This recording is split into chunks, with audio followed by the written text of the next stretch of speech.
No Brasil, infelizmente, vou colocar infelizmente, eu trabalho desde os 8 anos de idade. E eu não vejo nada disso como um grande problema. Muito pelo contrário. Sim.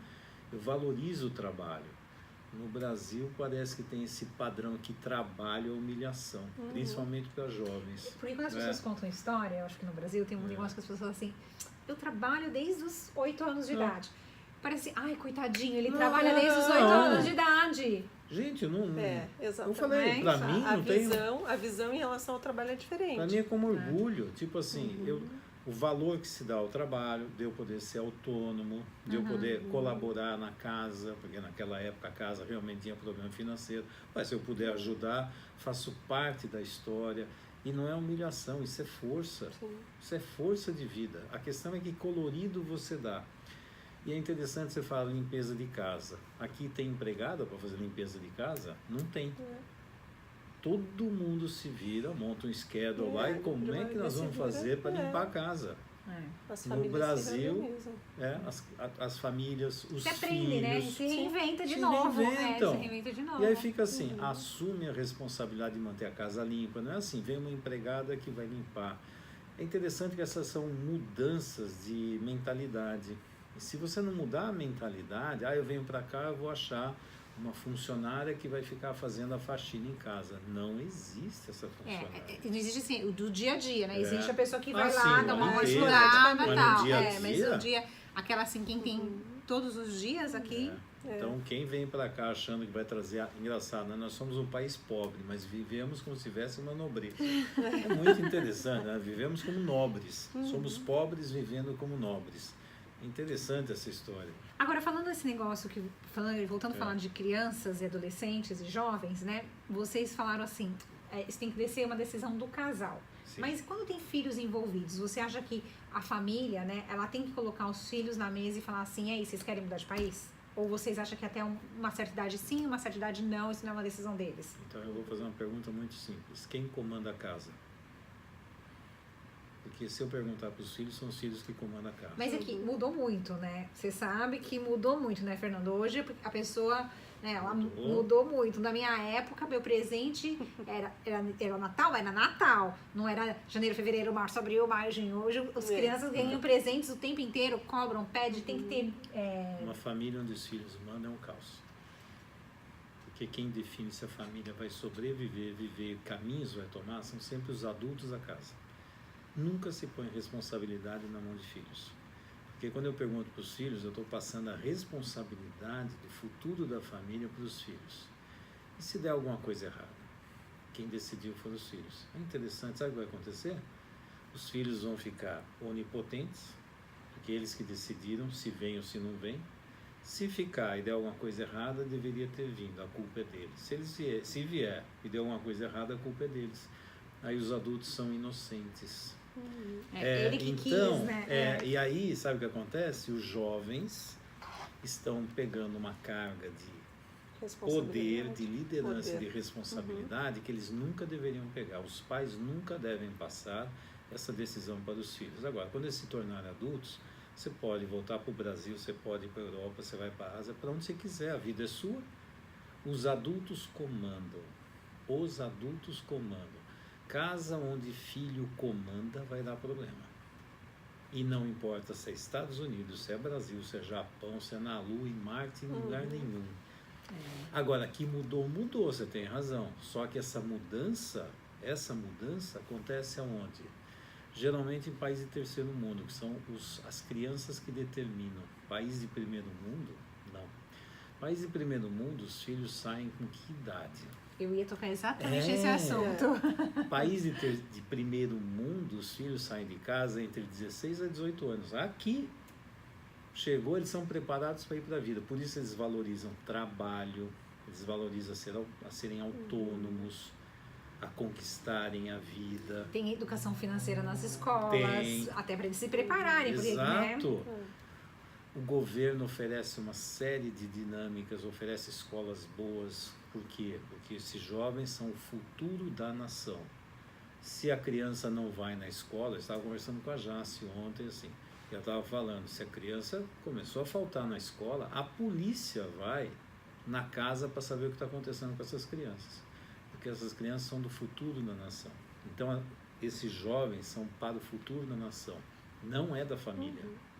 Tem que ter, aliás, tem que ter um preparamento emocional também dos pais, que, por exemplo, tá com a criança na faixa dos 10 anos, é uma família que é super apegada aos filhos, aí quer vir pra cá porque fala que a escola aqui é melhor, realmente E aí você tem que saber o seguinte, daqui a uns 6, 7 anos, esse seu filho que você gosta de guardar aqui, né, quando chegar, ele vai embora. E aí você tá preparado pra isso? E aí, se der tudo certo, ele vai embora. Se der tudo certo, porque aí não adianta você falar assim, não, mas meu filho é brasileiro, não, você mudou de país, você tem que absorver essa cultura desse país. E a criança vai absorver muito mais rápido, até porque ela vai pra escola e sabe que todos os amigos dela foram embora. E que com 17 anos eles vão embora de casa e vão se virar de alguma forma. Então, já são preparados para irem e quando vão com prazer, não é um drama. Exato. E os pais também não fazem drama, eles ficam felizes de ver que deu certo, os filhos estão indo. E até uma observação no que você está falando, Paula, assim, não é só aos 10 anos. Essa preparação, essa preparação é de vida, desde que a criança nasce, desde que o bebê nasce, porque se não tem essa preparação de vida, não vai ser aos 10 anos que vai mudar tudo na cabeça, que vai acontecer, porque não é só o filho que tem que se preparar. O filho é muito mais fácil de entender a dinâmica. A grande questão são os pais. O quanto esses pais estão preparados para, vamos dizer, perder os filhos, para entregar esses filhos para a vida. É um planejamento emocional também. Você quer ver? Eu não sei se cabe aqui, mas uma vez eu estava na França, eu fiquei lá uns 20 dias na França, com um trainer internacional lá fazendo trabalho com ele. E aí, eu tô lá com ele, nós fomos visitar um amigo dele, Maurice. E aí ele falou, Fernando, não estranha, mas o filho dele ainda tá lá. Eu falei, como assim? Não estranha? Como assim? O filho dele ainda tá lá? O filho tem 20 anos. A questão, filho acima de 18 anos na casa dos pais, todo mundo acha esquisito. Então ele me avisou, não estranha. Eu falei, gente, eu venho do Brasil, né? No Brasil é estranho com 50 anos ter saído, mas assim, não estranha. Por quê? E aí ele falou, é que ele tem esquizofrenia, ele está com um problema. Então, os filhos que ficam na casa depois dos 8 anos são filhos problemáticos, são filhos que têm alguma coisa grave acontecendo. O que se estranha, veja como é cultura. Isso é cultura de país de primeiro mundo, tá? O que se estranha é filho adulto dentro da casa de pais. Falei, opa, o que está acontecendo aqui? Tem algo errado. E lá, por exemplo, na França, a mãe já ensina a criança com 3 anos de idade a lavar a meia, cueca, calcinha, lavar tudo. E quem faz a mala do filho para ir embora é a mãe. E quando o filho vai embora, não leva a chave da casa, porque ele volta como visita. Isso é país de primeiro mundo. Isso assim. Se preparem, mães brasileiras. Quem vem para qualquer país de primeiro mundo, não é só Estados Unidos, você tem que aprender como é que funciona a cultura desse país. E se achar que a cultura nossa é a certa, não tem nem que mudar. Sinto muito, porque país de primeiro mundo, jovens vão para o mundo. País de terceiro mundo como o Brasil, os jovens ficam com a família, por isso não vão para frente. A fase produtiva dos jovens, que é para trabalhar no Brasil, que a gente vê muito. Pais idosos, que já deviam estar aposentados, sustentando filhos jovens com potencial de trabalho que não trabalham. São os nenéns, são os adolescentes, são os... Um número super alto, né? Isso é uma doença que aparece do sistema doentio, né? Esse sistema doentio que gera esse tipo de situação. Os jovens não trabalham e quem trabalha são os mais velhos. Adivinha como é que funciona o sistema? Entendi. Deixa eu te perguntar uma coisa. Vocês acham que nessa... Quem olha assim e fala assim, tem alguma coisa errada aqui? O meu filho tá com depressão, o meu marido tá com depressão, falei já até, né? É mais a mulher? A mulher tem essa sensibilidade para falar, não tá legal? Ou você acha que pode ser o marido que às vezes pega, não tem sexo, vamos dizer assim, a pessoa que consegue identificar na família que tem alguma coisa acontecendo? Você quer o mito ou a realidade? Realidade, claro.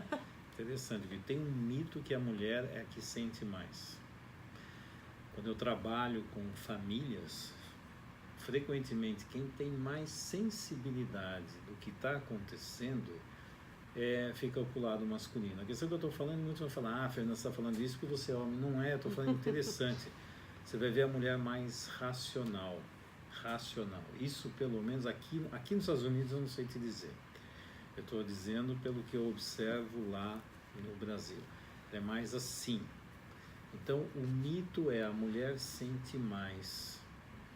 Mas é interessante, quando eu trabalho, a grande maioria de quem sente o que está acontecendo e percebe o que está acontecendo é o pai.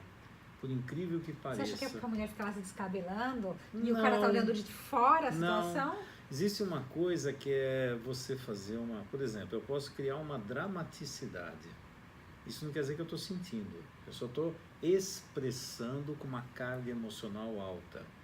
Expressar com a carga emocional alta é como você pegar um aparelho de rádio e você pôr o volume alto, mas a estação não está bem adequada, aquela não é bem a estação.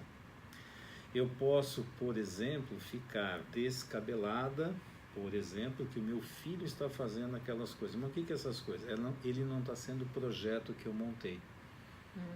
E aí eu estou mostrando que eu estou triste, eu ia falar outras coisas, mas assim, não estou gostando disso, mas algo assim, faz um drama emocional não significa que está sentindo o que está acontecendo. Tem muitas vezes você está em contato com o que está acontecendo, você sente, mas não precisa fazer nenhum drama, é diferente.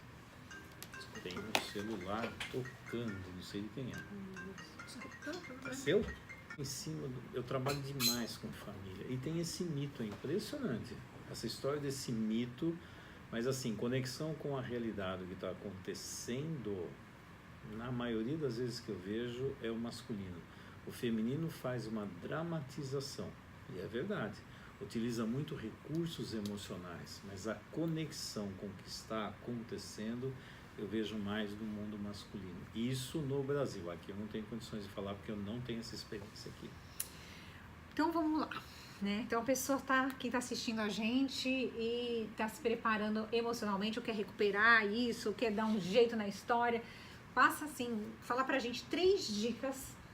Então, como você se preparar e preparar sua família para essa mudança de país, ou se a pessoa já está aqui para dar uma... Não sei se dá para separar uma coisa da outra, mas dessa organizada no emocional. A primeira coisa é separar a ilusão de realidade. Eu posso ter uma ilusão que os Estados Unidos é isso, é aquilo. De novo, pode ser Estados Unidos ou qualquer outro país ou qualquer outra cidade.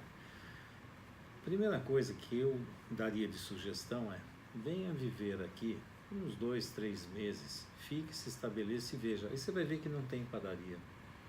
Você vai ver que o ritmo de vida é diferente, a cultura é diferente, tudo é diferente. Mas é interessante você viver um tempo aqui, que seja uns meses, se puder até 6 meses, para você entender como é que é essa dinâmica e ver se você realmente se adapta a essa cultura, porque não é o país aqui que vai se adaptar a você, é você que se adapta ao país. Se você muda, você tem que estar aonde? Na dinâmica que você está. E não adianta ficar olhando para cá com o referencial do Brasil. O certo é lá, o errado é aqui. Então você volta para o Brasil. Aqui é outra dinâmica. Tem algumas coisas que eu posso fazer assim, não gosto tanto disso, mas o mundo aqui não vai se adaptar ao que eu gosto. Se eu estou aqui, eu tenho que seguir. Eu sigo as leis do trânsito aqui. Imagina eu chegar na Inglaterra e falar, tá errado, tem que dirigir do outro lado. Faz sentido uma coisa dessa? Quando você está em um lugar, você está lá, você se adapta àquele lugar. Se os meus referenciais ficarem no passado ou no outro lugar, eu nunca vou me adaptar aqui. Então, se eu estou aqui, eu tenho que desenvolver uma mentalidade semelhante ao mundo que está aqui.